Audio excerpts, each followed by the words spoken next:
further image processing steps, right? So you must have seen a lot about edges, the corner detection, the image representation, and so on. So given the vast content covered in the week 2, today we will be focusing on SIFT, which is a scale invariant feature transforms. And the reason is that it is one of the most important method and has been relevant till now. Like it is hardly, like it is still considered a very good method, um, other than the deep learning, of course. So we will start with it, and you all are free to ask questions. If you have any question, please unmute yourself and ask it, and I'll try to address it. If your questions are a bit longer and require more time, then we will do. I'll take those questions in the end of the session. Okay. So starting with the first topic, which is edge detection. So what are the edges, right? So we know that images are nothing but a lot of information, a numerical data, right? So for each pixel, we actually have its intensity value. Now, how do we detect these edges? What happens on these edges is that there is a sharp change in the value, right? So if it is a vertical edge, you will see a sharp change in the horizontal direction. But in the vertical direction, it will remain unchanged, right? The change, the intensity values. Similarly, for a horizontal edge, there will be a sharp change in the vertical direction, but the change in the horizontal direction will remain minimum, right? So this is the idea behind detecting these edges in an image. So how to do this? We try to find the maxima or minima, right? And now how to do this, right? So I want to show you something. Okay. So what happens is, like, suppose consider this particular image here, okay? This edge, right? You are able to see the cursor, right? So if you see, this is a vertical edge, right? This is the edge of this pipe, right? Now what will happen is that if you try to plot the intensities, you will see that the horizontal intensity is somewhat darker on the left hand side and is slowly getting lighter on the right hand side, right? So if you try to differentiate this function of intensity, you will get what you will get in this derivative, you will get this sudden change, right? Because the derivative will be, so the derivative here will be maximum, right? Because there is a sudden change in the intensity values. And if you try the second derivative, then it will be like a zero crossing. Okay. So I am assuming that you have seen the slides, and in the slides, this was very well covered with detailed diagrams. So if you want, I can also go through that slide again, just to show you what I mean here. So give me a minute. So this is what I mean. So see, here we have an edge, right? And how do we see that edge? Because we can see that the value of the pixels on the left hand side is different from the value of the pixels on the right hand side. So there is a sharp change in the values, right? And this is what we use to detect the edges. So what I mean here is, suppose this is a vertical edge, right? Everyone is clear why this is a vertical edge, right? Because we do not see any change in the vertical direction, but there is a sharp change in the horizontal direction. So here we have this white, that is a pixel value of 255, then a pixel value of 0, and then again a pixel value of 255, right? And on this edge, we have somewhat a transition between 255 to 0.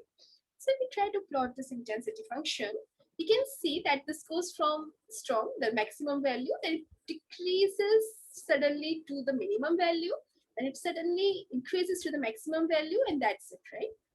So we actually want to detect these sudden changes. So what we can do here is we can take the first derivative, and when we see the first derivative, we can see that these points here actually corresponds to the edges. That is, the maxima or the minima of this derivative is giving us the information about the edges. And now if we go for the second derivative, so here is the third diagram I'm talking about.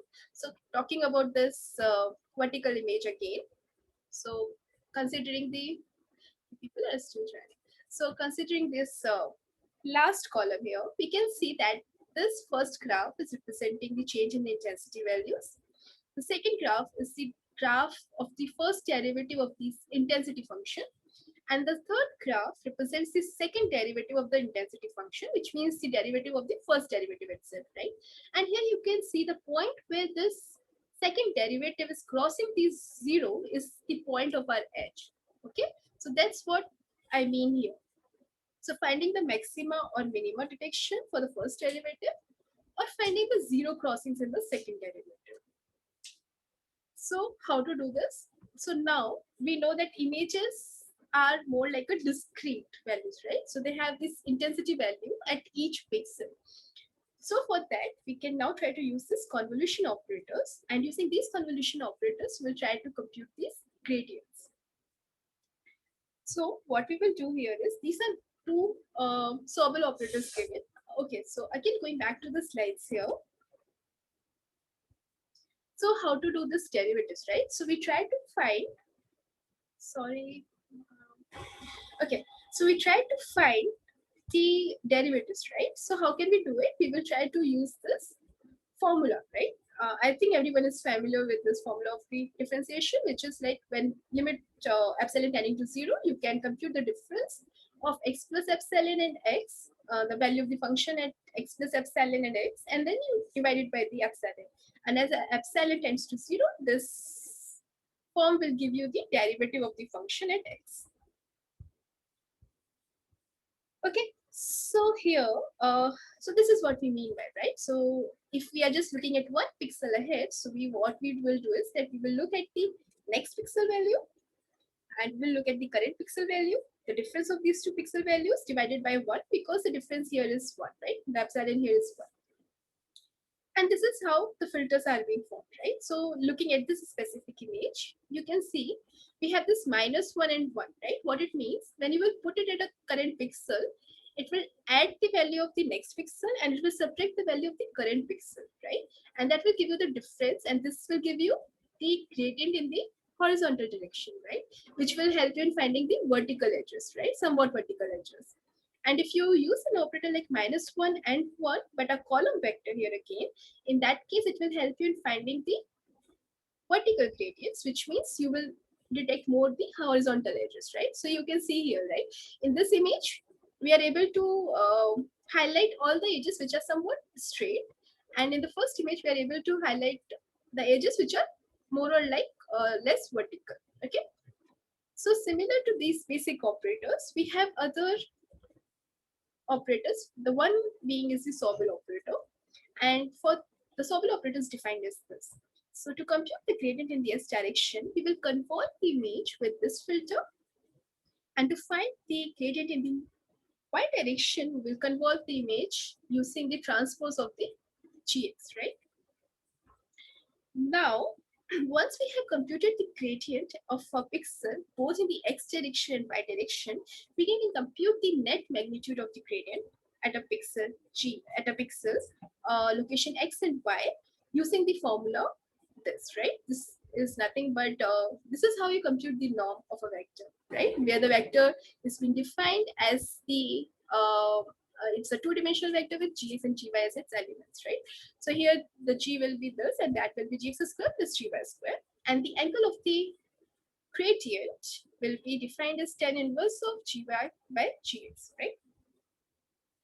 Now, so here is a simple example done for you. So suppose this is an image, okay? And here you can see at this point, all the pixel values on the left is 100 and on the pixel values on the right is 200, right? So this particular is a part, so these pixels are basically adjacent to this edge, right? So we will try to convert this using this operator, okay? And here for simplicity, the computation is done only for the Gx part, okay? So we are trying to find the Gx, that is the X gradient of this pixel, which is being shown in this red cell. And how we will do it? We will put this filter here, okay, and we will do this element wise multiplication and then add. So it will become -100 into -1, that gives -100. 100 into 0, that gives 0. Then 200 into 1 gives positive 200. Okay, for simplicity, let's go column wise. Okay, this is how I've done here. So 100 into -1 is -100. 100 into -2 is -200. 100 into -1 is -100. The second column is 0, so everything will be 0. The third column is 1 to 1, and then when multiplied with this the third column of the image, which is all 200, it will give you 200, 400, and 200. And then when you take the sum of all, you will get a pixel value.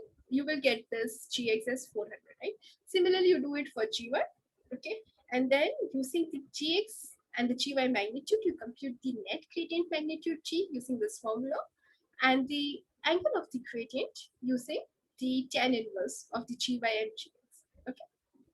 So this is a simple way to compute the gradients using a Sobel operator. Now let's look at some of the results. So here is an image.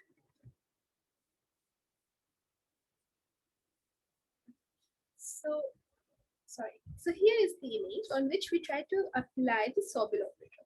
Now this is applied in the y direction and this is applied, so this is Sobel x, right? Now what will happen is, Sobel y direction is basically you are trying to find the gradient in the y direction, right? Remember? So Sobel wise, you try to find the gradient in the y directions, which means you will be basically trying to detect the horizontal edges, so somewhat which are very horizontal edges. So you can see all the horizontal edges captured in this image. When you convert the same image using Sobel x operator, what will happen is that it will try to compute the gradient in the x direction, highlighting the vertical edges, right? And this is where you will, so the right word will be, it will suppress the horizontal edges, okay? So you will get the edges like this, that is the shape of this pillar of the table, okay? Now these are the edges, these are the gradients respectively in the y direction and the x direction. So the net magnitude of the gradient is then being computed using under root of gx square plus gy square, and when we plot this here, we can see that almost all the edges of this image has been detected. So this is a simple revision for the edge detection methods which have been covered in this week lectures. And now moving on to our next important content planned for today's SIFT, which is scale invariant feature transforms. But before going to it, I would like to ask, like I'm open to questions. So if anyone has any questions regarding edges, please speak up right now and I can take it. Otherwise, I'll start SIFT.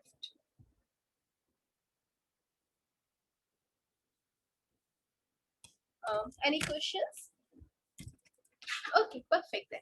So starting with the next topic, which is SIFT, which means, okay, so what is the aim of SIFT? So basically using SIFT, we want to represent images using certain key points, and those key points should be invariant to the scale of the image, to the location, and to the shear or the transformations or the rotation of an image, okay? So we can go back to the lecture slides where it was even to consider visualize certain images for SIFT.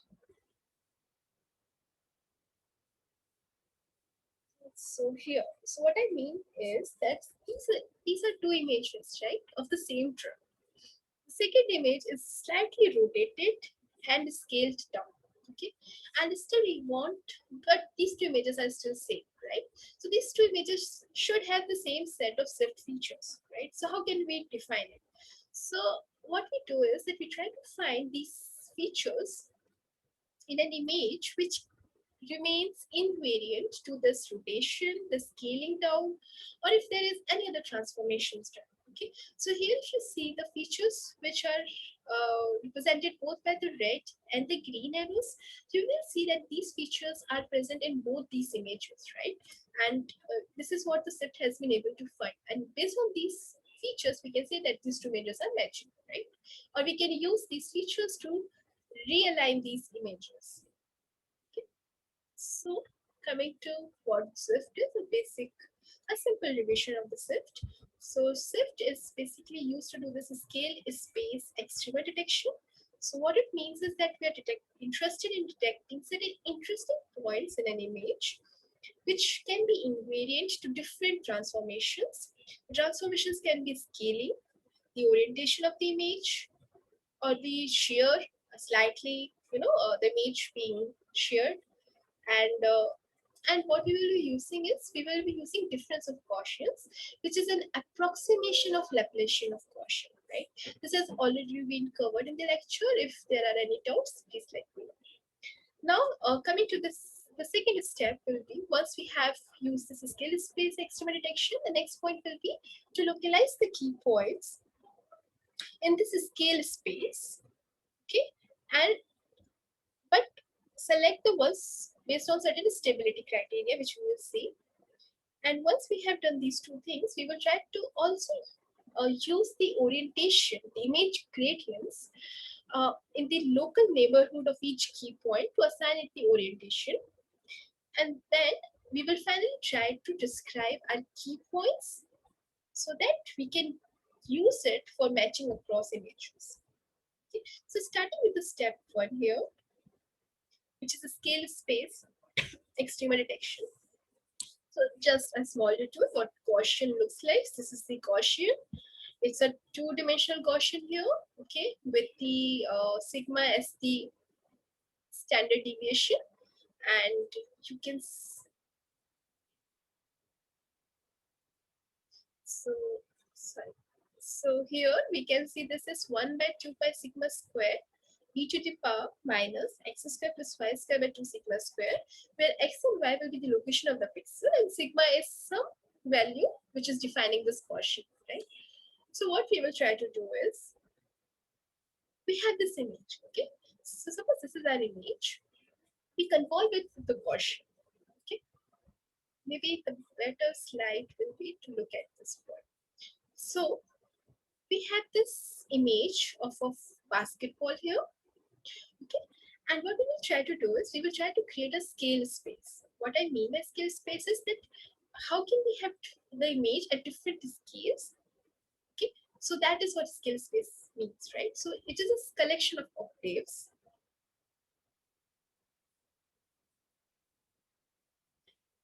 Okay, so it's a collection of octave, where in each octave we will try to convert the image with exponentially increasing Gaussian variance. Okay, so what I mean here is that first we convolve an image with a Gaussian of variance sigma square.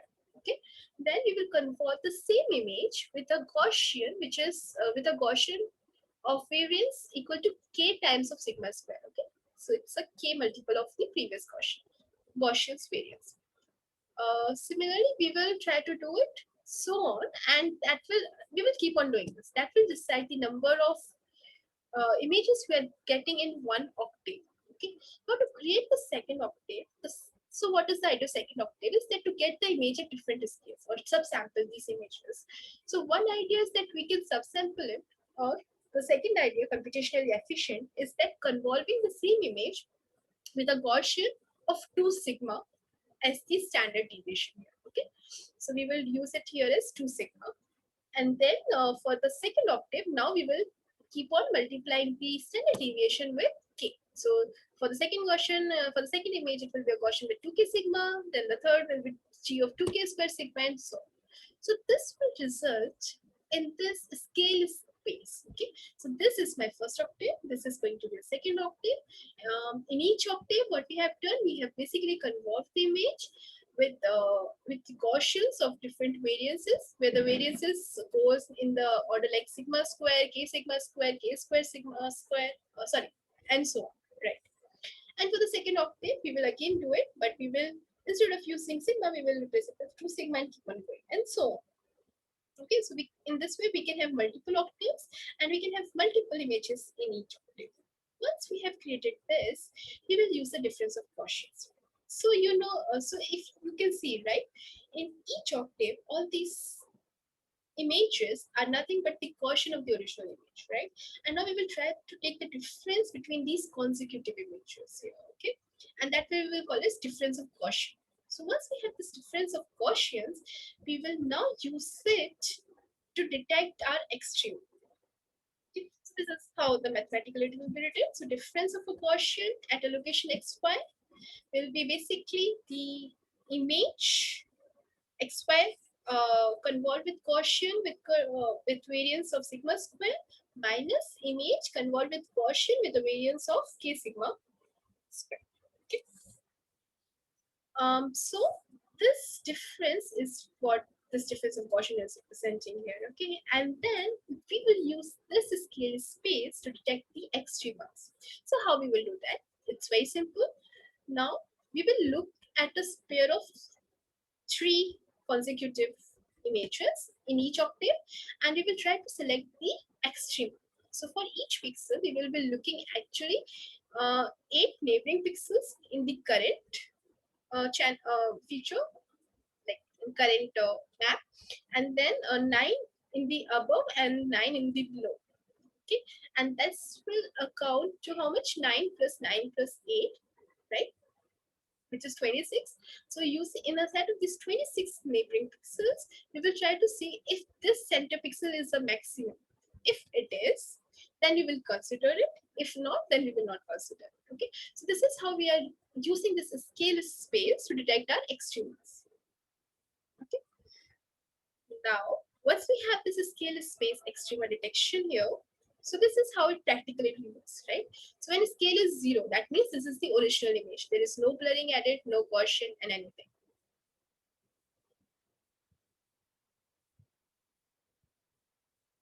Okay, so this is the original image. With a scale equal to 1, this is how the image will look. Now, as we keep on increasing the scale, the image will get more blurry, right?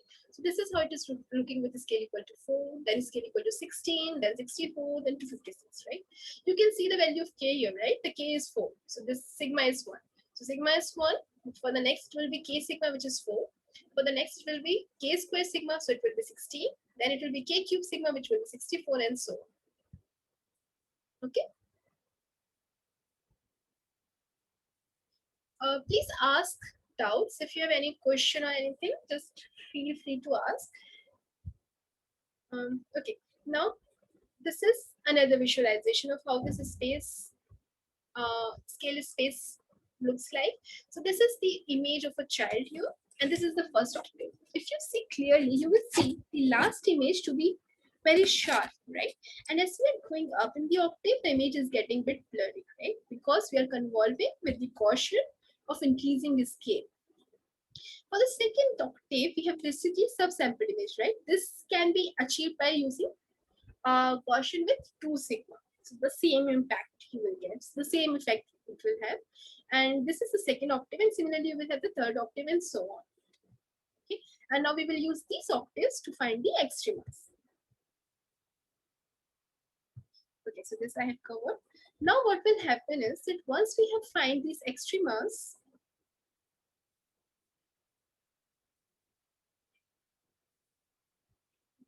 so once we have find these extremas, we will try to now, okay, there's one more thing. So you remember, right? So we have just find the extremas. Now the second point is this key point localization, and we want to select them based on stability. So what might happen is that whatever the extremas we have selected or detected, they may not be the right ones. And the true extrema might be somewhat closer to them, but may not be the right one. So what we can do is, once we have these extremas, right, we can plot of them and we can consider a function of extremas, okay? The detected extremas, and we will then use the Taylor series expansion to find the right extrema. So this is the formula for the Taylor series, and when you will solve it, you will get the exact location of this extrema, which is given by S naught plus S hat. Okay, and that is how you will get these extremas. Now, once you have these extremas, you would like to also learn the ones which are very stable, right? So what we can do is, first simple solution will be that reject those points which have low contrast, okay, and the points which are lying on the edge. Because I hope you remember that in the previous lectures we have seen that corners are more informative and interesting than edges, because in edges we lose information in one direction, there is no change. However, in case of corner, you can see the gradients in almost every direction. Okay, so what we will do to make the points very interesting and helpful to us, we will remove the points with low contrast values and points which are lying on the edges. So for that, we can use so for contrast point elimination, the solution is simple. We can use the thresholding.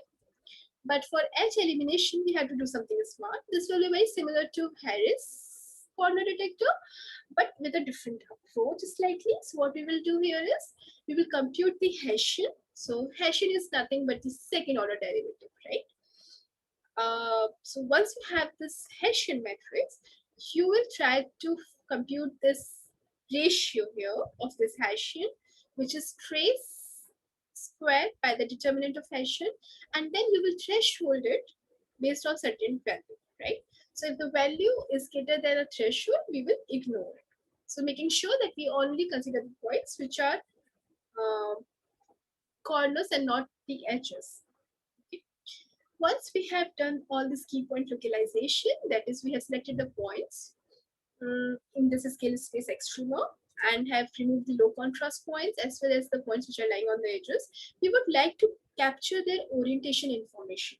What orientation mean here is the direction of the gradients, right?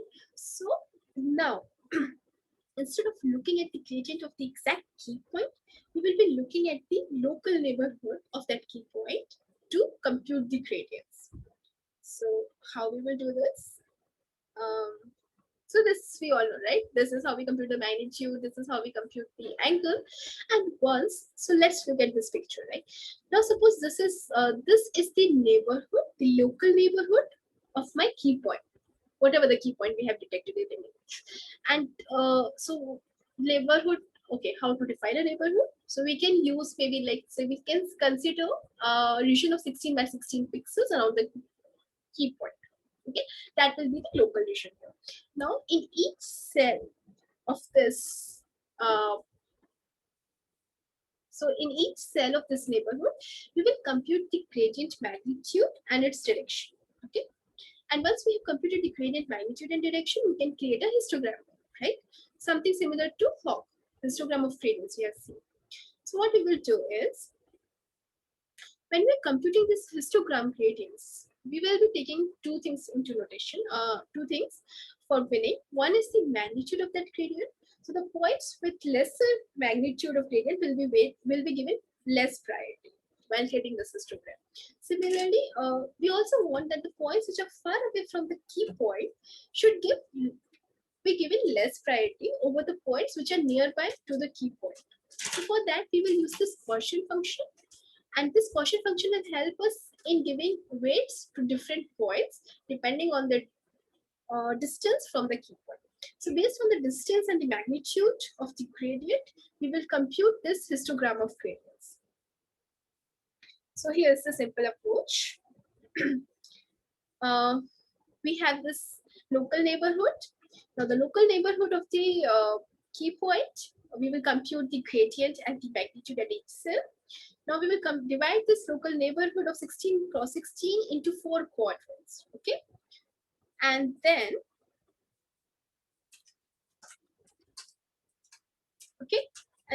we will have this for each quadrant. We will have this histograms created based on the magnitude of the gradient and the distance of the point or the pixel from the key point. Okay, so this will then give you this will then be helpful in deciding the orientation of the key point, right? So the orientation of the key point is being decided by the neighborhood, local neighborhood in around that key point. So what we will do, we will compute the gradient magnitude and direction at each of the pixels which are in the neighborhood of the key point. We will then use this information based and aggregate this information using giving more priority to the cells with higher gradient and closer to the key point. Okay, and using this weighting mechanism, we will finally get the direction of the key point, right? So the direction of the key point is the bin with the maximum weight. Okay, or the bin with the peak is the one which you will be considering as the peak direction of this key point. So this is how we have captured the orientation of the key point. Okay, and then once you have captured the orientation of the key point, this is how it will look like. So here's a simple thing. We did this in image.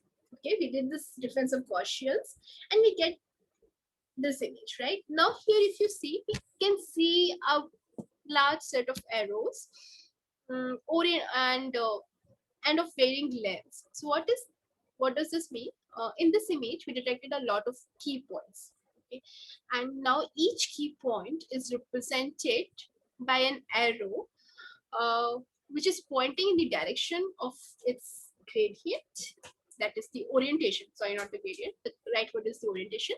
So each keyboard is being represented by an arrow pointing in the direction of its orientation with the magnitude equal to its length. Okay, so that's why you see this image has a set of arrows which are going in so many directions, and those arrows are of different length. Okay, this is simple. When we just did this difference of Gaussian, okay, we just computed these extremas and we computed the orientation here. Okay, now if we try to remove the low contrast key points, in that case what it means, we will do the thresholding. Okay, after the thresholding, the number of key points left in this image has reduced, and from 832 to 729.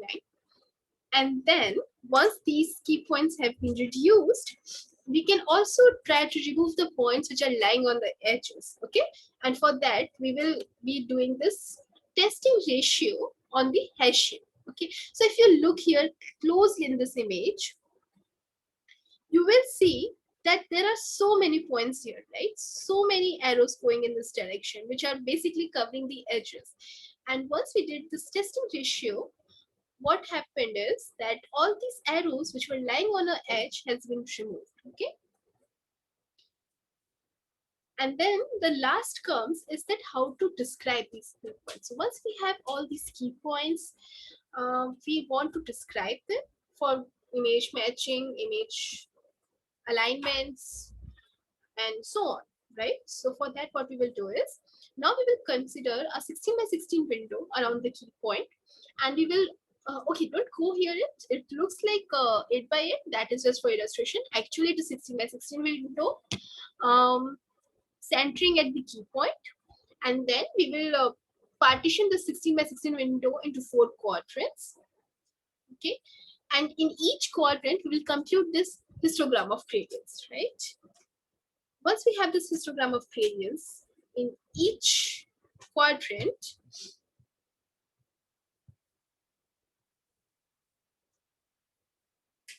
so we have this each 4 by 4 quadrants. Okay, so this is 8 by 8, right? Okay, so this is just half expanded, right? So this will be actually a 16 by 16 window, which is resulting in you in a 4 by 4 quadrants. Okay, and in each 4 by 4 quadrants, we are trying to compute a gradient orientation. And now this histogram orientation is having 8 orientation bits, which means 360 divided by 8, right? So that is how you will be deciding the angles, right? That is how you have created this bit. And each pin's range will be then decided. So you can just do it, right? From 0, the first one will be having the points starting with the angle 0 to 360 by 8, right? The second point will be having from 360 by 8 to 360 by 8 into 2, and so on. Okay, now for each quadrant, we will compute this histogram of gradients, right? So you can see how it is computed, and then we will concatenate this HOG, which is here 8-bin histogram, for all these quadrants, resulting in a 128 non-negative values vector to us, and that is known as a SIFT descriptor vector for each key point. Okay, so each image can have multiple key points, and each key point will be then described using this 128 dimensional vector, which we can further normalize to unit length. Okay, so this is how the SIFT vectors are computed and are used for further image processing. Okay, so now I would like to take questions from you, and if there is any other topic you want me to cover, I can go over it because we still have some time.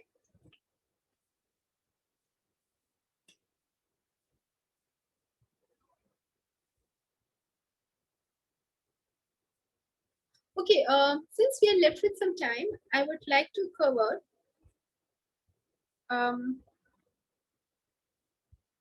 okay, maybe I can explain this up.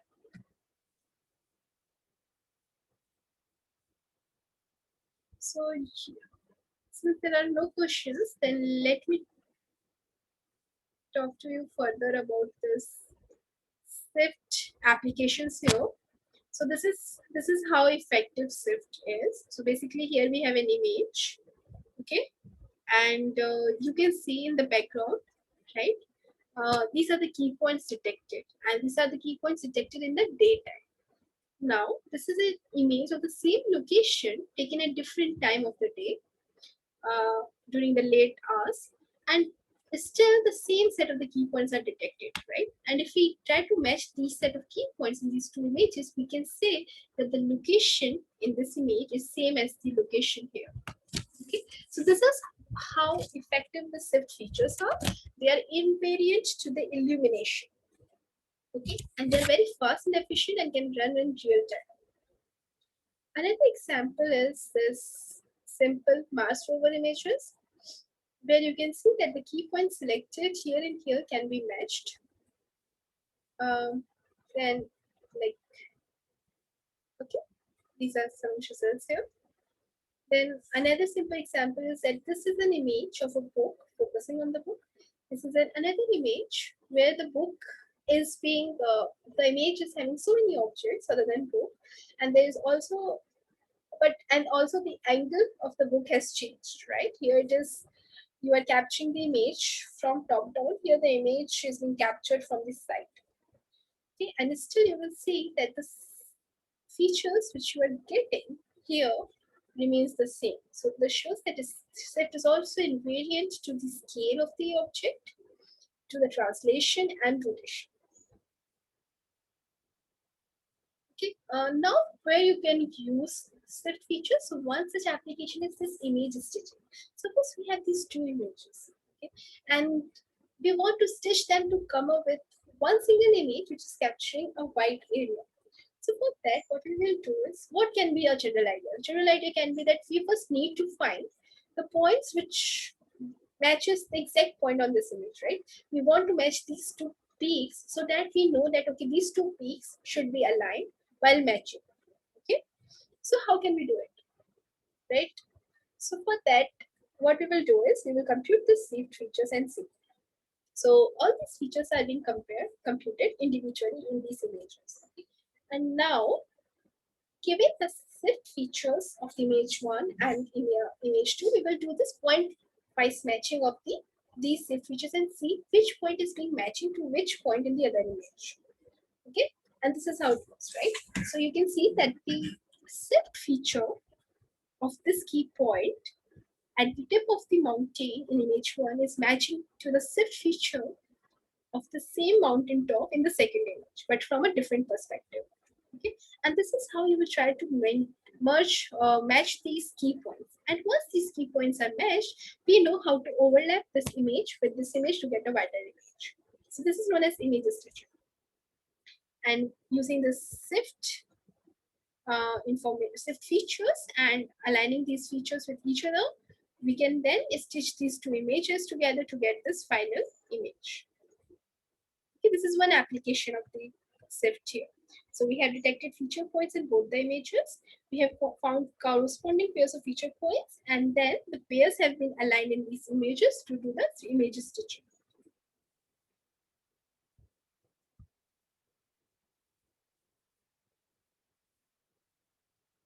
So is there any other topic you want